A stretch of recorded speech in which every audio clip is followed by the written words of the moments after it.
बिना agriculture sector के लिए आप लिए साथ आपको ग्रोथ हासिल नहीं होगी। 1 लाख करोड़ एग्रीकल्चर इंफ्रास्ट्रक्चर के लिए पैसा आया है। कोई नई मंडी बनी हो तो बता दें हमें, कोई नई मंडी बनी हो तो बताएं, कोई बड़ी मंडी बनी हो जहां सुविधा ले सकें, और जो बनी भी नहीं थी उनको पूरा नहीं किया। और आज ही मेरे पास सरकार का ही कागज है, बताओ एग्रीकल्चर ग्रोथ लगातार नीचे जा रही कि नहीं जा रही? ग्रोथ 7% कहां 10% और कहां 7%? डेयरी के लिए क्या कर रहे हैं आप? आपने कहा कि उत्तर प्रदेश उत्पादन में नंबर 1 है, उत्पादन और बढ़ सकता है। समाजवादी सरकार थी तो 3 अमूल आए थे, उस समय एमओयू हुए थे, और तीनों के तीनों जमीन पर है आज। आपने कौन सा नया प्लान लगा दिया बताइए आप? प्राथमिकता के आधार पर उत्तर प्रदेश मेरे प्रदेश के नौजवानों को मिलना चाहिए। ये तो एक तरीके की ठगी हुई मान्यवर कि रोजगार के नाम पर मेरे प्रदेश के नौजवानों को इस प्रदेश का पैसा खर्च करने के बाद, विज्ञापन देने के बाद, एडवर्टीजमेंट करने के बाद, शोर शराबा करने के बाद सिर्फ मजदूरी करने का अवसर दिया जा रहा है। मैं कल से इस सदन में हो रही चर्चा को सुन रही हूं। बहुत से माननीय सदस्यों ने अपनी बात को रखने का काम किया।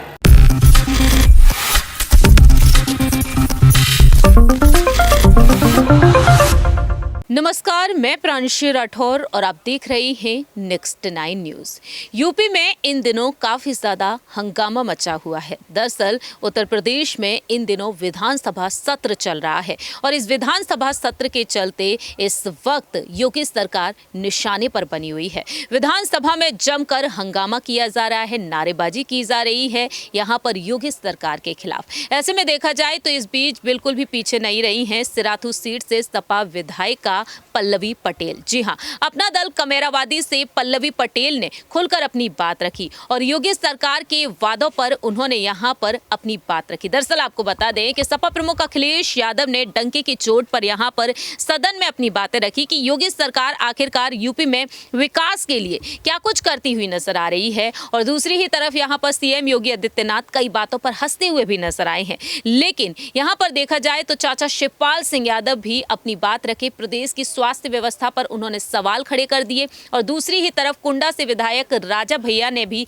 यहां पर योगी सरकार की जमकर तारीफ की। लेकिन यहां पर पल्लवी पटेल के बारे में बात की जाए तो पल्लवी पटेल ने सवाल खड़े कर दिए हैं रोजगार पर। युवाओं को आखिरकार रोजगार मिल रहा है या फिर नहीं, महंगाई, बेरोजगारी जैसे मुद्दे उन्होंने उठा दिए कि आपकी फाइलों में तो यहां पर गांव का मौसम सुहावना है, लेकिन रियलिटी देखी जाए तो नजारा कुछ और ही है। तो आपको दिखाते हैं पल्लवी पटेल का वो वीडियो कि आखिरकार पल्लवी पटेल यहां पर अखिलेश यादव की बात किस तरीके से अपनी बात को खुलकर रखती हुई नजर आई है। जरा देखिए ये रिपोर्ट। माननीय अध्यक्ष महोदय, श्री राज्यपाल महोदय के अभिभाषण पर बोलने का अवसर दिया है मुझे, मैं आपका बहुत धन्यवाद देना चाहता हूं। भाजपा सरकार ने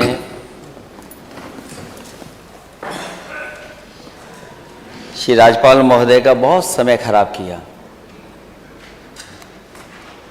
1 घंटा 1 मिनट यहाँ पर उन्होंने अपनी बात रखी। वो जो भाषण था उनका, वो कट एंड पेस्ट भाषण था। कट एंड पेस्ट भाषण, और जब हम सच्चाई में उसके अंदर जाते हैं, जो अभिभाषण में योजनाएं दी गई हैं वो जमीन पर अध्यक्ष महोदय अभी उतरी नहीं है, वो कोसों दूर है सच्चाई से भी। उत्तर प्रदेश का जो सपना देखा, या हम जितने विपक्ष के लोग हैं जो सपना देखते हैं,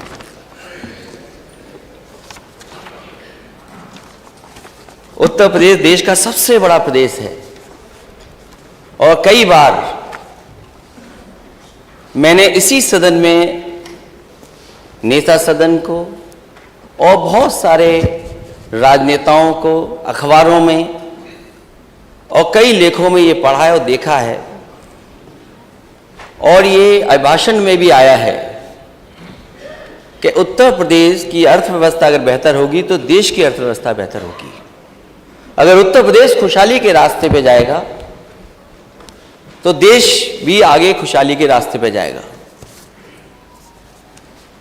अगर नेता सदन का हम पुराना भाषण पढ़ें, उस समय वो क्या आबादी बताते थे अध्यक्ष जी, और आजकल जब सुनने में मिलता है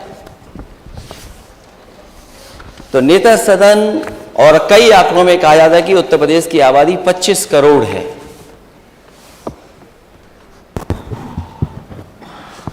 हालांकि बहुत सारी चीजें सरकार भूल गई है क्योंकि सरकार दोबारा बन गई उनकी, लेकिन जो अभिभाषण था, जो उसमें उल्लेखित चीजें थीं, वो कहीं ना कहीं 2017 से लेकर के 2022 5 साल वो और 1 साल जो रहा होगा सरकार का, उसका कार्यकाल था।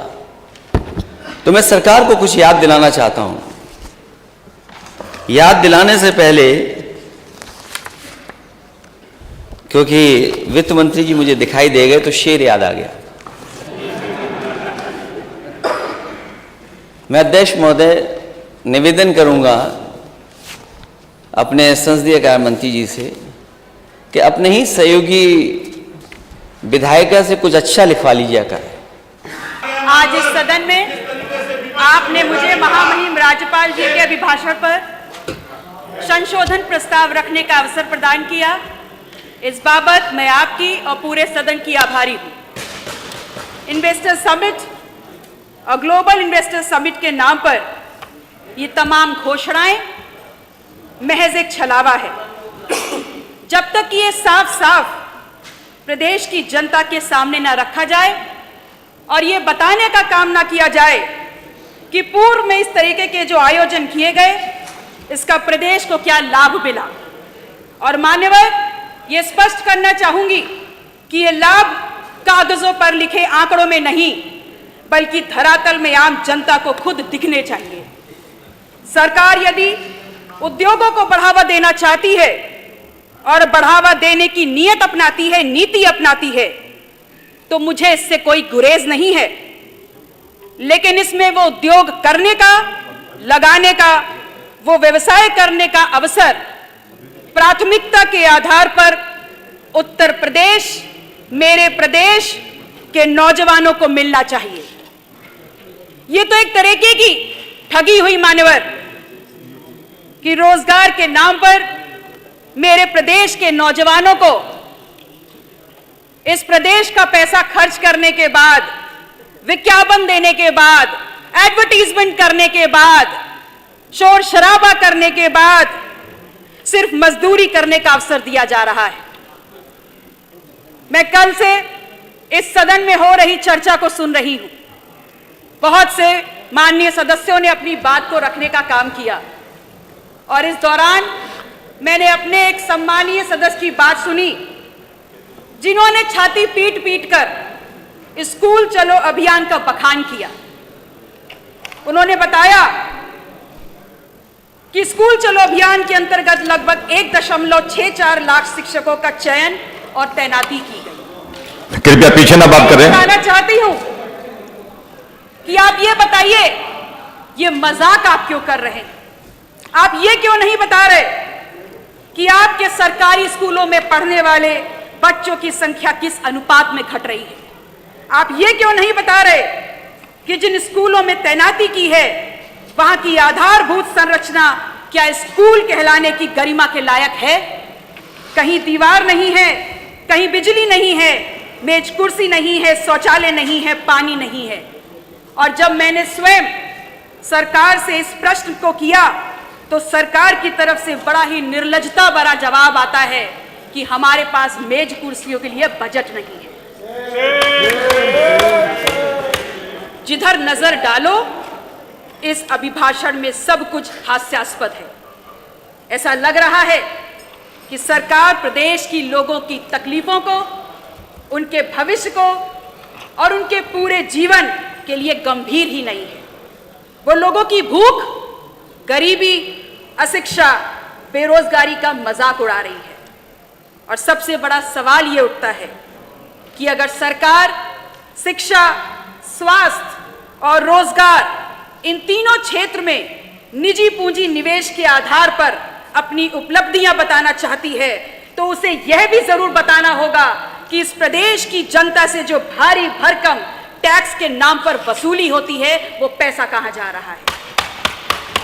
क्यों नहीं ये हमारा पैसा, हमारी गाड़ी कमाई की मेहनत का पैसा हमारे ही स्वास्थ्य, हमारी ही शिक्षा और हमारे ही रोजगार पर खर्च होता है।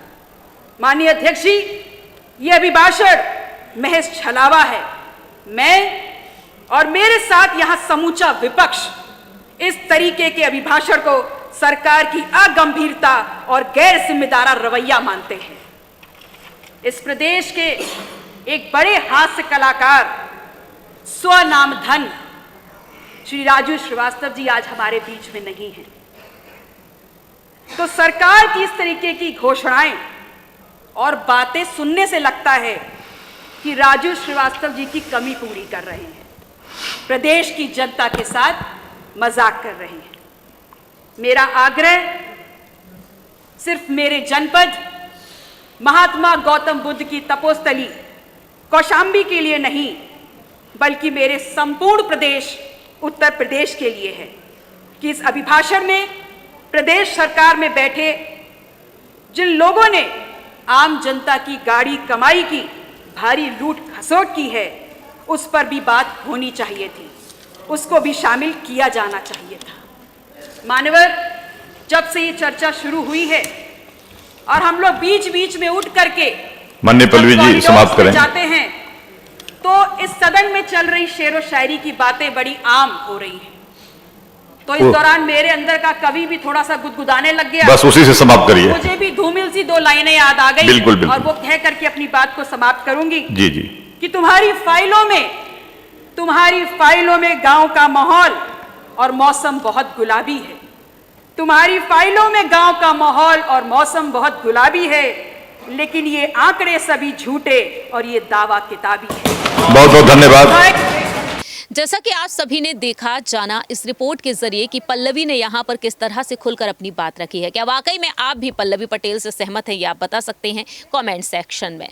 मालूम हो कि यूपी के विधानसभा चुनाव साल 2022 में सराथू सीट से हार का सामना कराया था पल्लवी ने केशव प्रसाद मौर्य को। इस रिपोर्ट में इतना ही। बाकी की तमाम अपडेट्स के लिए आप देखते रहिए नेक्स्ट 9 न्यूज़।